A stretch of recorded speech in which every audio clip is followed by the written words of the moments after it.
श्री गुरु गौरांग जयतः। ये संसार एक दुर्ग के समान है। दुर्ग अर्थात किला या जेल। गीता में आया कि ये संसार दुखालयम और अशाश्वतम है। दुखालयम मतलब फुल ऑफ मिजरीज या दुख से परिपूर्ण। ये उक्ति सुनी भी जाती है, नानक दुखिया सब संसार। और ये टेम्परेरी है। यहाँ पर अगर हमें कोई खुशी मिलती भी है तो वो क्षणिक है, वो परमानेंट नहीं है। तो इसे एक दृष्टांत से समझा जा सकता है कि किस तरह एक बुद्धिमान व्यक्ति जेल से छुटकारा पाना चाहेगा या जेल के अंदर सुख सुविधाएं पैदा करना चाहेगा। एक बार एक राजा एक दिन बड़े प्रसन्न थे, तो वो अपनी जेल में गए और वहां के कैदियों से पूछा कि आज मैं बहुत प्रसन्न हूँ, तुम जो चाहो मुझसे आज मांग सकते हो। तो एक कैदी ने बोला कि राजा जी, हमें अच्छा भोजन नहीं मिलता, तो आप कृपा करके हमारे अच्छे भोजन की व्यवस्था कर दीजिए। तो उन्होंने कहा ठीक है, आज से आपको जैसा आप चाहोगे वैसा भोजन मिल जाएगा।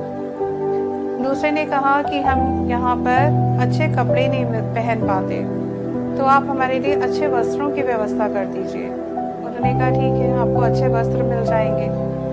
तीसरे कैदी ने कहा कि यहाँ पर एंटरटेनमेंट या मनोरंजन का कोई साधन नहीं है, तो अगर आप हमारे लिए यहाँ पर मनोरंजन के साधन दे दें तो हम बड़े खुश हो जाएंगे। तो उन्होंने कहा ठीक है, आपके यहाँ पर हम मनोरंजन के साधन दे देते हैं जेल में। चौथे व्यक्ति से पूछा कि आप क्या चाहते हैं, तो उन्होंने कहा कि मैं इनमें से कुछ भी नहीं चाहता राजा जी, बस मैं यही चाहता हूँ कि आपके साथ में हर समय रह सकूं। तो आप खुद सोचकर बताइए कि किसने सबसे ज्यादा बुद्धिमत्ता का कार्य किया।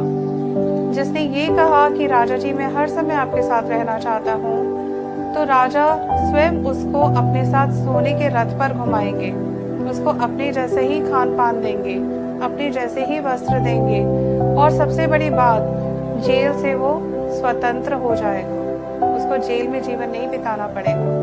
तो इसी तरह जो भगवान से जागतिक वस्तुएं मांगते हैं, वो जेल में फैसिलिटी पैदा करने के बराबर है। जेल में सिर्फ उतनी ही फैसिलिटी मिल सकती है जो जीने के लिए पर्याप्त है, पर वहाँ कोई आनंद नहीं होता। जब व्यक्ति स्वतंत्र होता है तभी वो सुख का और आनंद का अनुभव कर सकता है।